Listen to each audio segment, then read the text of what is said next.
Welcome to Gold Derby. I'm Senior Editor Denton Davidson here with Gabi Chappel, the winner of Next Level Chef Season 3. Congratulations, Gabi. Talk about the moments when Gordon announced you as the winner. What was going through your head?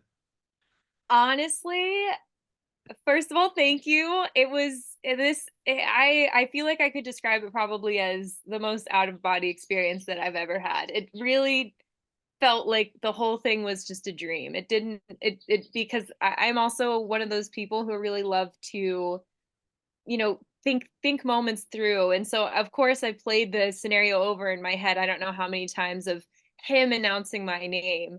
But when it really happens and when it actually happens, it was just one of those moments I'll never forget, but simultaneously it was such a rush that I can hardly remember any of it. Well, So I'm three excited to watch it. three courses over three levels for this final challenge. That's a lot to pack into 90 minutes. At what point did you start envisioning the menu for this? Like, do you think about that at all going into it, or because you don't really know for sure what's going to be on the platform? So, do you think about it at all, or was it all on the fly? Yeah, I definitely there are moments of I mean before the finale there were definitely some you kind of play scenarios out in your head where you're like, okay, if I get this dish, I'm gonna maybe look for this just because then I feel like it could complement this well. And so there's things you kind of hope for, but ultimately, like if I had like this grand vision of like my perfect menu, I'd say that what I ended up creating was sort of this it's almost like an impressionistic painting, right? Like I kind of try and fill in the colors, and then as you kind of go through the competition and as I'm cooking my way through the levels, it's like the vision and the gets sharper and sharper. And so, it ends up sort of you kind of create it as you go, but there's definitely some strategy involved for sure. Well, everyone got pretty good reviews. So what were you feeling at the end when it was you and Zach and Christina? Like, did you think it's gonna be me? It could be me, or it's not gonna be me? Like, where were you on the confidence spectrum? Yeah, it's tough because like you said, I and part of me, I'm so grateful to have been up against such incredible competitors who really just nailed it. And I mean, there you I don't think you could say anything bad about any of the dishes that made it through the finale. And I think that that's like such an amazing point. And part of it is that we're talking at like high level of competition. And so I'd say when I'm standing there and I'm, trying to kind of just center myself. I really don't think that I was like, oh, maybe this person could win or this person could win. I just really sort of surrendered to the moment. And I knew that no matter what, I was incredibly proud of all three of my dishes. I felt like as a menu, my dishes worked really beautifully together. I would want to eat them. I felt like it was a good representation of my sense of taste and style. And so I think that at that moment, I just was sort of allowing myself to surrender to that moment and just be present and just see what happens. Well, I'm more skeptical and more cynical because I thought they're like, I was like, you know what? They're probably going to give it to Zach because it's close and Richard's never won. So they just want to give Richard a prize. But they didn't, and you held the baton for Gordon. He mentions that at the end. So what was that like to sort of see Tucker there and carry everything forward? I mean, I feel like that's the obvious thing because part of me thought that too was like, oh, like Zach did incredibly well, but I was, believe it or not, I felt really confident about what I executed, and I felt really good about my creativity, and I felt that my dishes were really representative of me as a person. I'm not trying to make anything you know overly complicated or fancy. It's a matter of like the culminating uh, essence of what I bring to the table as a chef. And so to see Tucker there and to be able to share that moment with a fellow Team Ramsey winner, it was really cool to it made me even think like, oh wow, they must really mean it. They picked me. It kind of feels like the odds are against you if you're on someone's team who won last year. Yeah.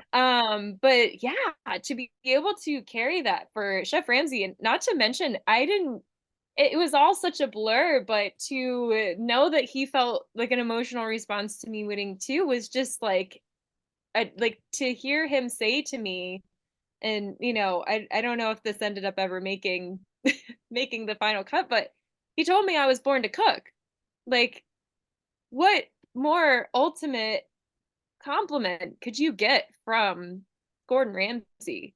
I mean, it and really to have him be my mentor through the season and to absorb and like be a sponge of everything he taught me. And to this day, I'm, cooking with techniques that he had told me and his magic finger, as Jordan called it, and just sort of refining these things that were very foreign. He and I think, were the perfect pair because he could translate a lot of information and knowledge to me that was so on the opposite end of the spectrum of my culinary style. I feel like stylistically I align a lot more with, Chef Arrington or Chef Blaze, and they're very a lot more farm focused maybe, and they have sort of this, specifically Chef Arrington, but I feel like Chef like Ramsay, he's on this other end of the spectrum of very hearty, neat dishes that are elegant and just beautiful and so well executed. And so for me to be able to learn such a totally different side and style of cooking that I've never even been exposed to was such a amazing opportunity that I really took seriously. And I literally took notes. I actually, before coming and speaking to you, I have a notebook full and I literally have like things Chef Ramsay taught me. And I have like different, like a little numbered list of things that he would tell me and I would write down to try and retain it over the course of the competition. Well, you didn't come in like you don't eat meat, right? Like, is that or I do. I eat everything, but I don't majority eat meat. Like I okay, don't identify as a vegan or a vegetarian, but I never intentionally cooked with meat. Any pop-ups I've ever done are vegetarian. I went to the culinary school experience I have is literally a vegan program. okay. And so there was like one day where we learned a little bit about poultry, literally one day out of my whole program. So and we didn't even touch beef or any other red meat or anything like that. So it was incredibly out of my wheelhouse Okay. for sure. So majority plant-based is sort of your Majority plant-based, but I'm like agnostic. It's like, yeah. whatever. Um, well, winning this comes with the mentorship that you continue with Gordon in a Bite original. So talk about what that is, what people can expect to see in that. So Gabby's next course, the name really lends itself. It's about my continuation of this journey. I will be a student forever. I will be a student for, and as I continue to do this 20, 30 years in the future, whatever this, like, I think I'll always be a student at heart. I'm insatiably curious. And so this show is really about, okay, I've gone through this competition. I have been I've gotten the largest achievement. Now I'm in my mentorship. What can I really learn?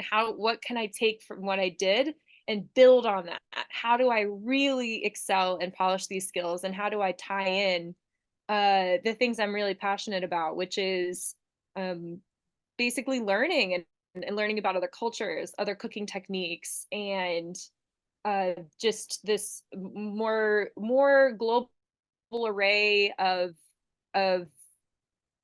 meat food and how to make it. Yeah. And so what's next for you? What's the ultimate dream to just because you came in as a social media chef. So actually, first of all, I'd like to know how did you sort of build that following on social media?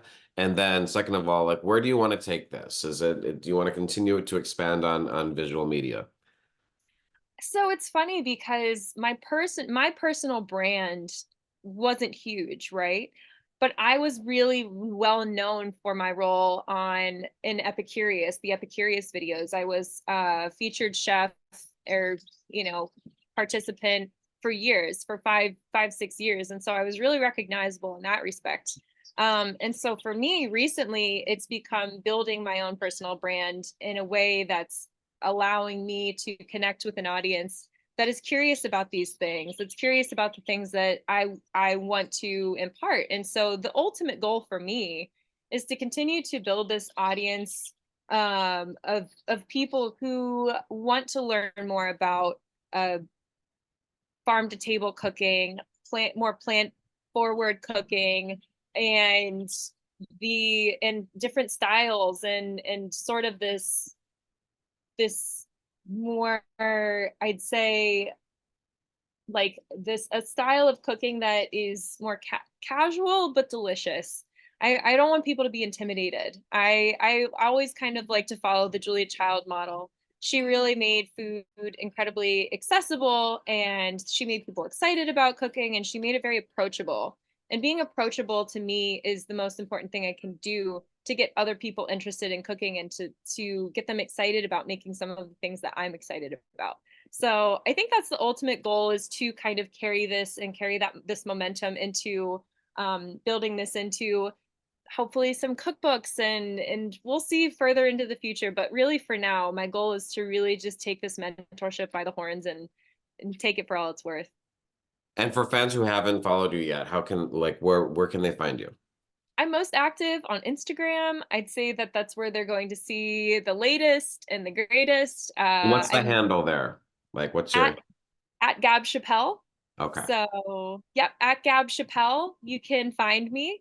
And as things unfold, I think that my other channels will become much more active. I'm going to be posting recipes on Pinterest, so kind of the forgotten but still incredibly popular social means channel. So, if people want to find my full recipes with photos, then Pinterest is going to be the place for that. But I'm definitely active, and I hope that it's fun for people, and that's the goal. I want people to go to my page and just enjoy, have fun, and follow along.